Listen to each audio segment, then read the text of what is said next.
दिल्ली से। राधे राधे महाराज जी। महाराज जी, भाग्य कैसे बनता है? भाग्य बनता है पूर्व कर्म से। हाँ, अब जैसे हमारे भाग्य की जो रचना हुई है वो हमारे पूर्व कर्म जो हुए हैं उन्हीं से हुई है। अब ये पूरा जीवन भाग्य के आधार पर है, सुख दुख का, लाभ और हानि का, सुख दुख लाभ हानि संपत्ति विपत्ति, ये भाग्य के आधार पर है। अब हम जो नवीन कर्म करेंगे ये अगला भाग्य बनेगा जाके। अब हम अच्छे कर्म करते हैं और हमें दुख मिल रहा है तो हमारे भाग्य में दुख लिखा है, लेकिन हम कर्म अच्छे कर रहे हैं तो अब हमारा अगला जो भाग्य बनेगा वो बहुत बढ़िया बनेगा। क्या भाग्य बदल सकते हैं इसी जन्म? बहुत भजन। भाग्य अगर बदला ना जा सके तो भगवान की प्राप्ति भाग्य में नहीं लिखी है, वो भजन बल से ही होती है। पर बहुत भजन, रात दिन भजन करे और बहुत अच्छे से चले तो पूर्व भाग्य को नष्ट करके हम भगवत प्राप्ति कर सकते हैं। क्या गुरुजनों की कृपा से भाग्य बदला जा सकता है? वो कृपा भजन ही है। अगर गुरुजनों की हम कृपा का सही रूप देखें तो सही आचरण और भजन तो हमारे ऊपर गुरु कृपा है, और अगर भजन साधन नहीं है तो फिर ऐसे गुरु कृपा भी नहीं होती। गुरु कृपा का मतलब है खूब परिश्रम करो, अच्छी साधना करो, खूब नाम जप करो और उसे मानो, अहंकार मत करो, उसे मानो कि गुरु की कृपा से, यही गुरु कृपा है। हरिवंश कृपा हरिवंश कहे, हरिवंश कहे हरिवंश लहे, हरिवंश सुलाभ सदा तिनके, सुख संपत्ति दंपति जू जिनके। आचार्य की कृपा, गुरु की कृपा, भगवान की कृपा से ही हमसे भजन होता है, और भजन से ही भगवान की प्राप्ति होती है, भजन से ही भाग्य बदला जा सकता है। भावी मेट सके त्रिपुरारी, एक रामचरितमानस में आता है कि भाग्य रेखा को मेट सकते हैं भगवान शंकर। यदि हम भजन करें तो भगवान शंकर हमारी रेखा को मेट सकते हैं, जो गलत रेखाएं हैं। महाराज जी, आज यहाँ के बताते हैं कि मांस मदिरा और अच्छे आचरण करने लग गए, नाम जप करने लग गए। महाराज जी, हमारे भाग्य में तो दुख था जो हम भोग ही रहे थे, संसार के भोगों को भोगते हुए। महाराज जी, ये कौन सी कृपा हुई, ये कौन सा भाग्य है कि एक लहर आई और हम संत संग का प्रभाव होता है ना, तो ये भगवान अहेतु की कृपा करते हैं।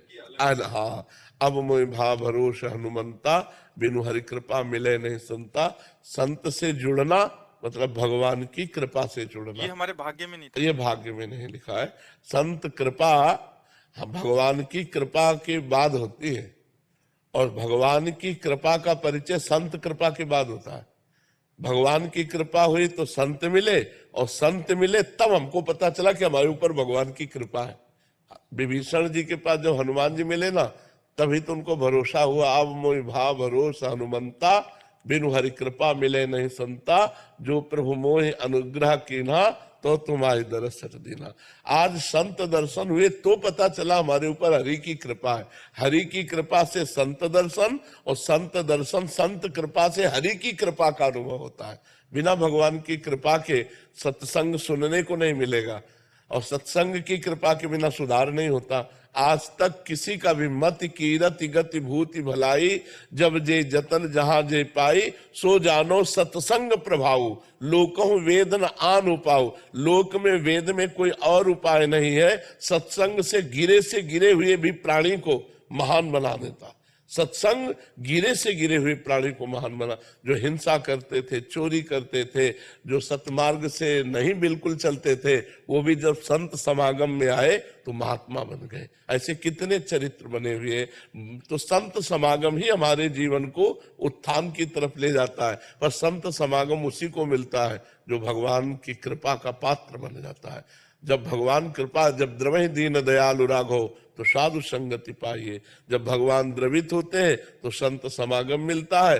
जब संत समागम मिलता है तो हम अपनी बुराइयों को त्याग कर अच्छाइयों को ग्रहण करके चलते हैं। जब अच्छाइयों पे चलते हैं तब लगता है हमारे ऊपर भगवान की बड़ी कृपा है। ये तो नए भाग्य की रचना हो गई, ऐसा लग रहा है। बिल्कुल बिल्कुल, हाँ बिल्कुल बिल्कुल। सत्संग में तभी तो मत कीरति गति भूति भलाई, जब जे जतन जहां जे पाई, सो जानो सत्संग प्रभाव। मतलब राक्षस बुद्धि होने पर भी देवत्व प्रदान कर दे सत्संग। ऐसा है कि यार हम तो बहुत गिरे हुए थे, जब से सत्संग सुना तब से हमारा उत्थान हो गया। तो सत्संग के शब्दों में पावर होता है। वो शब्द अंदर जाकर मथ डालते हैं और सारी गंदगी निकाल कर भगवान के योग्य से बना देते हैं।